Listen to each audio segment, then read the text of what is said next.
안녕하세요. 이상식입니다. 이형식 파트 2는요. 여러분들 기대하셔도 좋을 거예요. 왜냐? 여러분들이 영어 공부를 많이 하면서도 단지 어떤 취직이나 어떤 공인시험을 해서 높은 점수를 얻기 위해서 하는 경우가 대부분이지 않습니까? 사실 영어, 언어의 본질은 뭡니까? 배워서 써보는 데 있잖아요. 그래서 여기서는 아마 보어 개념을 이해함으로써 야, 영어가 진짜 맛이 있구나. 아마 그것을 피부로 느끼실 겁니다. 사실 우리 학생들이 가장 어려워하는 파트가 이형식과 오형식이에요. 왜냐? 가르치는 분도 그렇고요. 배우는 분도 그렇고 보호에 대한 개념이 약합니다. 그러다 보니까 활용면에서 많이 실수를 하는 것 같아요. 제 생각에는요. 그래서 여기서는 보호 감각을 정확히 익혀서 이형식 감각을 어떻게 구사하는지 살펴보도록 하겠습니다. 자, 기대해 주셔도 좋습니다. 자, 이형식 개념 및 도식도에서 보면은요. 자, 주어 자리는 명사 자리예요. 동사가 옵니다. 사실 여기에는 비동사를 써도 괜찮을 것 같아요. 왜냐? 비동사가 확장돼서 동사로 가는 거거든요. 그 다음에 보어가 옵니다. 보어는 알다시피 대명사나 명사가 보어로 올 수 있고요. 형용사가 보어로 옵니다. 근데 여기서 형용사에 들어가는 두 개를 더 설명할게요. 현재 분사라는 거하고 과거 분사인데 이 현재 분사, 과거 분사는 준동사 편에서 배우게 되어 있어요. 그런데 여기서는 이제 학습 내용상 간단한 거니까 언급을 할게요. 현재 분사는 진행의 느낌이에요. 과거 분사는 수동 완료. 선생님 수동이 뭐래요? 뭐 살해된, 발견된, 지어진 뭐 이런 것들이 되겠죠. 완료는 가버린, 떨어진 이런 느낌이 완료의 느낌이라고 보면 돼요. 자세히 설명을 할 테니까 나중에 이 정도로 하고 넘어갈게요. 자, 보어라는 것은 다시 정리합니다. 주어의 존재 상태를 설명한다고 했습니다. 존재 상태를 설명한다고 했어요. 아, 이게 무슨 말일까? 존재 상태를 설명한다? 자, 직접 예문으로 들어갈게요. 자, 보세요. 이형식 틀에 한번 넣어볼게요.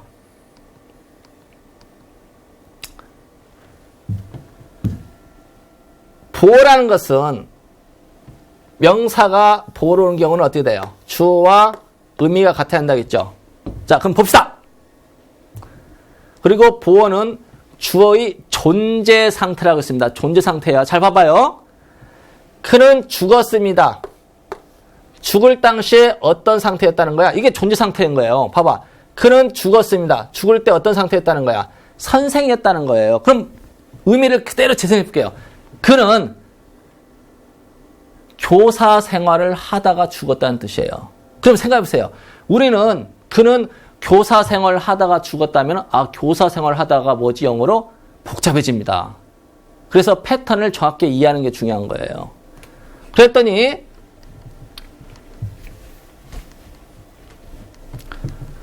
어떤 친구가 선생님 이거의 차이점은 뭡니까? 그래요.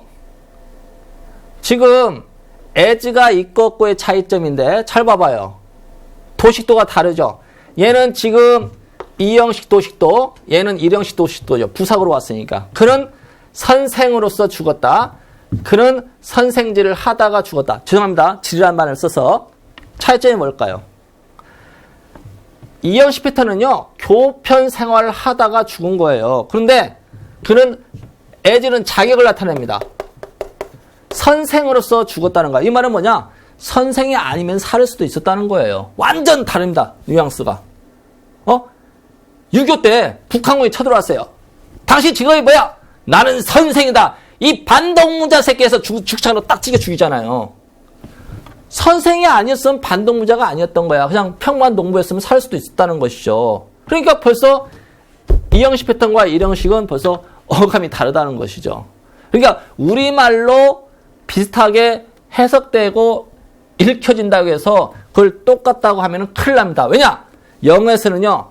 패턴이 다르면 의미가 다릅니다. 잊지 마세요. 다음 예문 볼게요. 그는 가난하게 태어났다. 자, 우리말식으로 한번 배울게요. 왜 이 형식이 어렵냐? 이렇게 배우니까 그래요. 봐. 우리말식으로 볼게요. 그는 가난하게 태어났다면요. 이 가난하게가 태어났다를 수식하는 걸로 착각을 해요. 그래서 어떻게 했느냐? 이렇게 영작을 합니다. He was born. 그는 태어나서 가난하게, poorly, 부사였습니다. 그럼 봐요. 부사는 뭘 수식한다? 바로 동사를 수식하는 거죠. 얘를 수식하는 구조가 나오는 거예요. 이렇게. 그럼 봐봐요. 여러분들 태어나는 행위가 가난합니까? 말이 돼요, 안 돼요? 태어나는 행위가 가난해? 아니잖아요. 가난한 건 누구야? 사람이죠, 얘죠. 그러니까 이렇게 쓰면 안 된다는 거죠. 그래서 시험 문제 나오잖아요. 이렇게 쓰면 틀려요.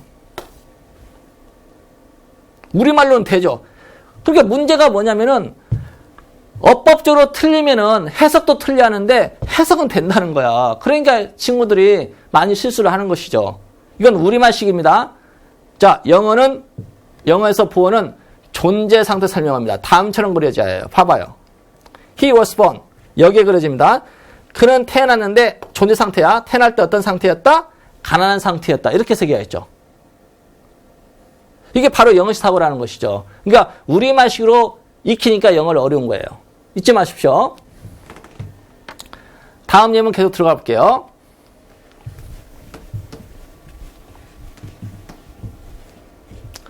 이걸 해석해보라고 하면요. 그녀는 탐보이라는 것은 말괄량이죠. 그녀는 말괄량이를 떠났다. 말이 안 됩니다. 자, 그림을 이렇게 한번 그려볼게요. 보호로 그려볼게요. 그럼 뭐야? 얘가 얘라고 있죠. 그럼 봐봐요. 그녀는 떠났는데 떠날 당시에 어떤 상태였다는 거예요? 말괄량이었다는 거야. 그러니까 그녀는 말괄량이로 떠났다는 거야. 떠날 때는. 그녀는 떠났습니다. 말괄량인 상태로 떠났다는 거예요. 자, 여러분들. 자, 봐요. 얘를 was로 바꿔볼게요. 잘 봐. 그는 말괄량이 상태로 있었다야. 그녀는 말괄량이 상태로 있었다. 있었다를 랩도 살짝 바꿔볼게요. 그녀는 말괄량이 상태로 떠났다. 어때요? 비동사는 상태지만 랩트로 바꾸면서 행위가 어떻게 돼요? 좀 입체감이 살아나잖아요. 그러니까 자동사 표현에서는 비동사의 변형이라고 보면 됩니다. 대부분의 동사들이에요. 다음 예문 한번 봅시다. 그녀는 자, was very야. 파묻혔습니다야. 묻혔어요. 잘 봐봐. 보러 와요. alive야. 살아있는 채로 파묻혔어요. 생매장이네요. 사지 잘못 쓰면 이렇게 되기도 한다고 합니다. dead. 죽은 채로 파묻혔다. killed는 여기서 뭘까요? 수동리가 있죠? 살해된 채로 파묻혔다. 이렇게 되겠죠? 보세요. was를 살짝 봐볼게요. 그녀는 살아있었다. 살은 채로 있었다. 살은 채로 파묻혔다. 그는 죽은 채로 있었다. 죽었다. 죽은 채로 파묻혔다. 그는 살해당했다. 살은 채로 있었다. 살해된 채로 파묻혔다. 어때요? 모두 비동사에서 출발하는 거죠. 그래서 다시 한번 설명하지만 자동사들은 전부 다 비동사의 변형이라는 거. 이해는 되면서 활용하는 데는 좀 시간이 걸릴 겁니다. 다음 예문 봅시다. 그 소녀는요. 서 있었습니다. 서 있었는데 어떤 상태로 서 있었냐? crying은 진행이죠. 울면서, smoking 담배 피우면서, dozing 졸면서야, reading 독서하면서 이렇게 되는 것이죠. 어때요? 이것도 마찬가지죠. 봐라. was로 살짝 바꿔볼게요. 그 소녀는 울고 있었다잖아요. 봐봐. 울고 진행이죠. 울고 있었다. 울면서 서 있었다. 담배 피우고 있었다. 담배 피우면서 서 있었다. 어때요? 다 비동사의 확장 표현이라고 보면 되겠죠. 동사들이. 자, 이렇게 해서 이 형식에 대한 확장 개념을 일단 살펴보았는데요. 하나 짚고 넘어갈까요? 이건 어떻게 해석할까요? 그러면은. 자, 이걸 이해하면은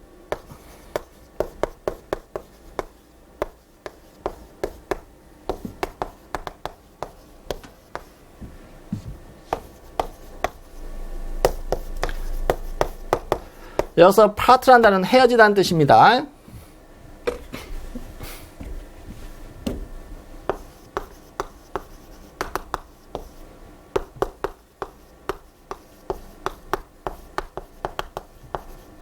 자, 이거 어떻게 해석할까요? 해석을 하니까 배운 건 또 어디로 갔는지 모르겠고, 우리는 적들을 만났고 베스트 프렌드와 헤어졌다. 이상하잖아요. 자, 이런 느낌으로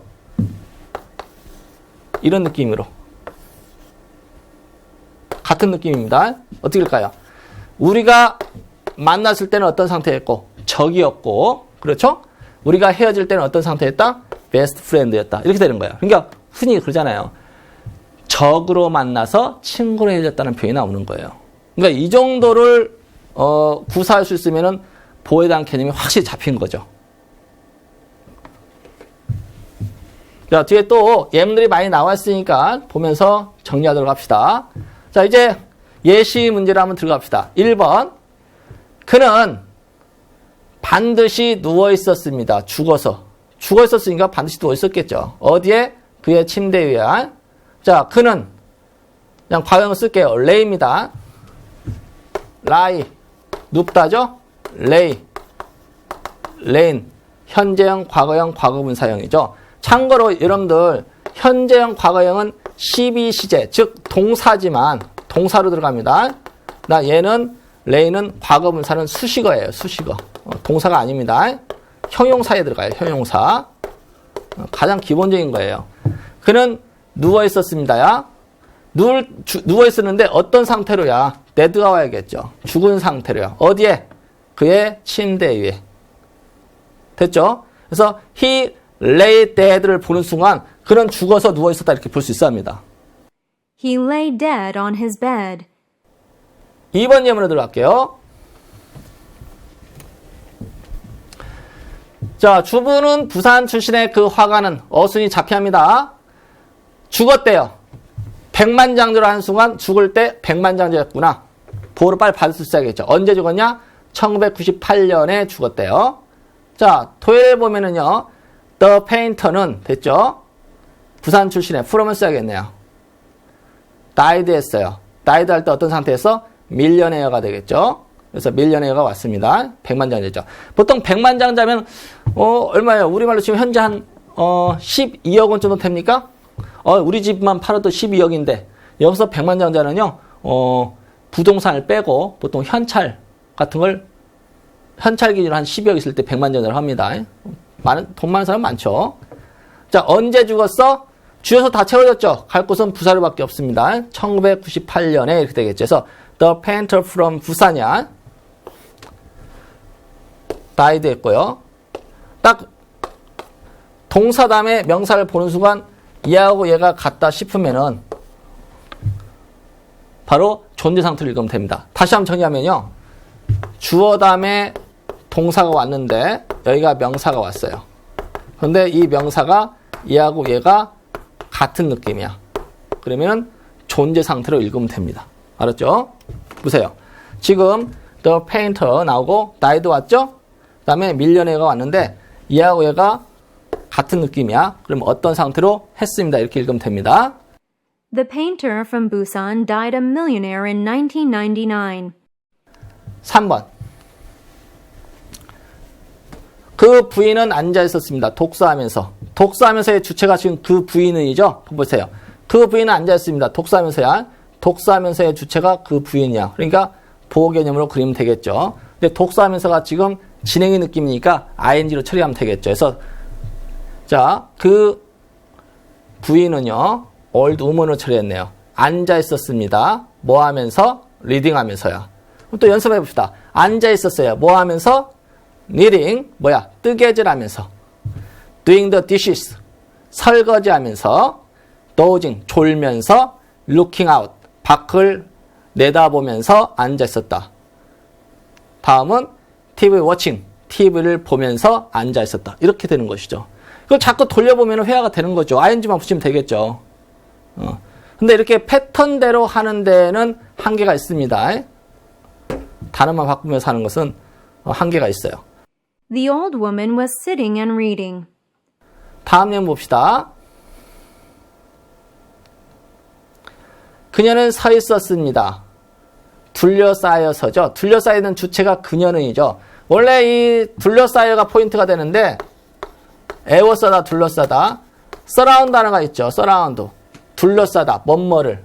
그런데 지금 둘러싼 게 아니라, 그녀가 둘러싼 게 아니라 둘러싸여 있는 것이죠. 이게 바로 수동의 의미라는 것이죠. 이때는 pp를 쓰면 됩니다.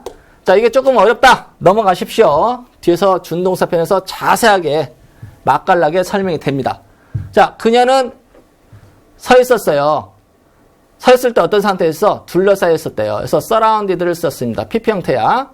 뭐에 의해서? 뭐뭐에 의해서는 전사 by를 쓰죠. by children이 오네요. by many children. 많은 아이들에 의해서 둘러싸여 있었다. 이렇게 되네요. 그래서 마찬가지예요. 그녀는 서 있었습니다. 딱 보는 순간 이게 문법적으로 뭐지? 따지면 곤란합니다. 그녀는 서 있었어요. 보는 순간 얘에 대한 PP 형태구나. 에워싸여져서 서 있었다가 되겠죠. 많은 아이들에 의해서.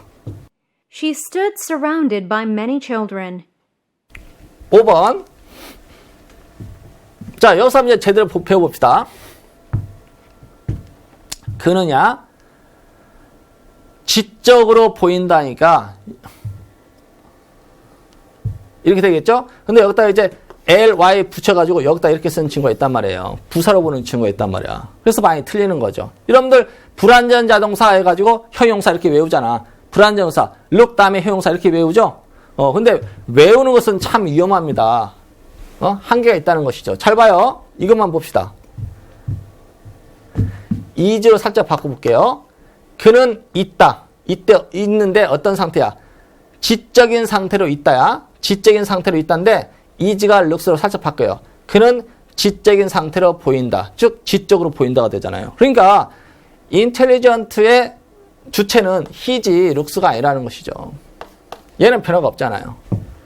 자, 나에 비해 for age가 됩니다. 이렇게 되는 거예요. 나에 비해 for age가 되는 거예요. 자, 연습을 한번 해볼게요. 자, 당연히 형용사가 보러 와야겠죠? 그는 어려 보입니다. 영. 나이 들어 보입니다. 창백한. 그렇죠? 창백해 보입니다. 추한. 못생긴이죠? 추해 보입니다. 추하다가 추해 보인다로 바뀌는 거죠. 창백하다가 창백해 보인다로 바뀌는 거고, 그렇죠? 가난하다가 가난해 보인다로 바뀌는 것이죠. 부유하다가 부유해 보인다로 바뀌는 것이죠. 잊지 마세요. 우리가 알고 있는 불완전 자동사는 전부 다 is의 변형이라는 거. 그래서 다음과 같은 완성형 문장이 나오는 것이죠. He looks intelligent for age. 자, 이렇게 해서 이형식 파트 2 보호에 대한 좀 살아있는 감각을 설명을 했는데요. 이해가 많이 되셨는지 모르겠습니다. 자, 이 시간 수고 많으셨고요. 다음 시간은 연습 문제로 다시 한번 들어가 보도록 하겠습니다. 자, 뭐가 필요하다? 오늘 배운 내용을 정확히 이해하고 연습 문제를 준비해 오는 것이 중요하다. 알았죠? 자, 수고 많으셨습니다.